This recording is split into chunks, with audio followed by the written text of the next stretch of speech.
Mahiwagang kwento.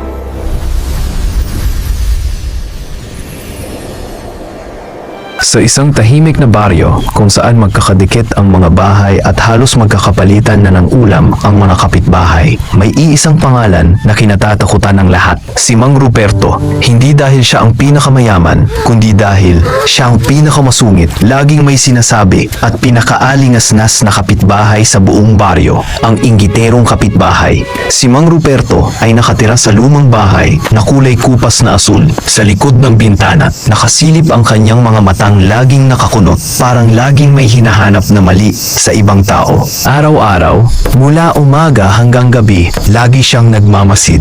Ano ba yan, mga batang yan? Maingay na naman. Wala na bang oras para sa katahimikan? Kapag may bagong pintura ang bahay ng katabi niya, Aba, may bagong pintura na naman sila? Saan kaya nila kinukuha ang pera? siguro nagyayabang lang yan mga yan. Kapag may bagong gamit ang kapitbahay, Ayos may bagong rep. Kami, luma pa rin. Puro pagpapakitang tao lang yan. at kapag may nagkakantahan sa kapitbahay tuwing gabi, agad siyang lalabas. May dalang walis tingting. Hoy! Wala na ba kayong ibang oras para kumanta?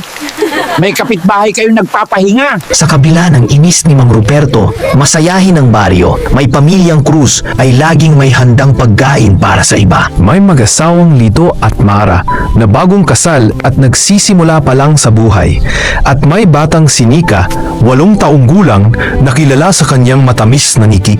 Isang araw, nadaanan niya si Nika at ang nanay nito na masayang nagdidilig ng mga halaman sa harap ng kanilang mumunting bahay. Nanay, tingnan niyo po. Ang dami na pong bulaklak. Napakunot lalo ang noo ni Mang Ruperto. Sa isip, fairy garden? Drama naman niyang batang yan. Ang liit-liit ng lote. Kung makaayos, parang mansyon. Kinabukasan, maaga pa lang, ay may dumating na tricycle sa tapat ng bahay ni Nalito at Mara. May dala itong malaking kahon. Mara, dumating na! Ang unang maliit nating negosyo, oh! Yehey! May maliit na oven na tayo. Pwede na tayo magbenta ng mainit na tinapay sa kapitbahay. Hindi sinasadyang marinig ito ni Mang Ruperto mula sa bintana. Oven, negosyo, aba-aba, lahat na lang umaasenso, ako na lang ang hindi. Kunwari pa kayo, negosyo raw. Baka puro pa utang lang yan sa umpisa, itatakas nyo lang ang bayad. Natahimik ang mag-asawa, ngumiti na lang si Mara. Sige po, Mang Ruperto. Kung gusto niyo po, pag may unang lutong tinapay na kami, bibigyan namin kayo. Hindi na kailangan. Hindi ako tumatanggap ng awa. Akala ng lahat likas lang talagang masungit si Mang Ruperto, pero sa likod ng inis at inggit niya, may lihim na sakit ang kanyang puso. Noon, siya ay isang masipag na karpintero. May asawa at anak siya na sabik sa kanyang pag-uwi. Pero isang aksidente ang naganap. Nasunog ang dating tinitirhan nilang bahay. Nakaligtas si Mang Ruperto, pero nawala ang kanyang mag-ina. Simula noon, tuwing may nakikitang masayang pamilya, masayang bahay o bagong pag-asa, para bang may kutsilyong tumutusok sa puso niya. At sa halip na umiyak, pinili niyang magalit at mainggit. Isang gabi, dumating ang malakas na ulan, kulog at kidlat, malalakas na hampas ng hangin. Rumagasa ang tubig sa kanal at unti-unting pumasok sa bakuran ng mga bahay. Lito, tumataas na ang tubig sa likod. Sige, iligtas muna natin ang mga gamit, lalo na ang oven. Sa bahay ni Nanika, nagmamadaling itinaas ng nanay niya ang mga halaman at gamit.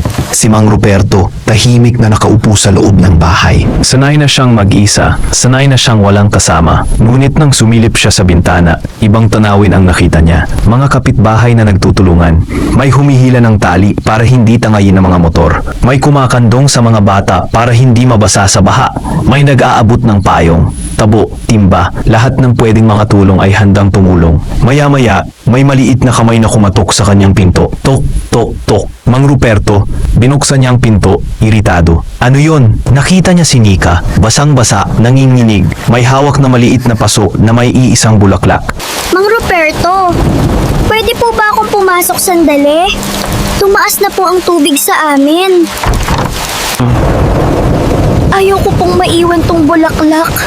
regalo po ito ng nanay ko sa akin noong birthday ko. Sandaling natahimik si Mang Ruperto. Sa liit ng batang nasa harap niya, naaalala niya ang dating anak. Ganito rin kalaki, ganito rin ang itsura, kayakap niya lagi ang maliit niyang manika. Pumasok ka na, unti-unti, pinapasok niya hindi lang ang bata, kundi pati ang matagal nang nakakulong na awa sa kanyang puso. Habang lumalakas ang ulan sa labas, tahimik silang dalawa sa loob. Mang Ruperto, bakit po lagi kayong galit sa kapitbahay? Natigilan siya, di siya sanay na tanungin ng ganitong kaprangkang tanong. Hindi ako galit. Siguro, may pinagdadaanan lang ako sa buhay. At sanay ako mag-isa. Eh di wag na po kayo mag-isa. Kaibigan na yun naman po kami ah. Makalipas ang ilang minuto, may mga kumatukulit. Mang Ruperto! Ligtas po ba kayo dyan? Kung okay lang po, pansamantala kaming lilipat muna sa inyo. Umakyat na po sa sahig ang baha sa bahay namin. Noon, isasara niya sana agad ang pinto, pero nakita niya si Nika na nakatingin sa kanya. May tiwala sa mga mata. Mang Ruperto, di ba sabi ko po, hindi na kayo mag-iisa? Napabuntong hininga siya, ngunit ibang buntong hininga iyon ngayon. Sige, pumanhik kayo. Pero ingatan nyo yung sahig ko ha.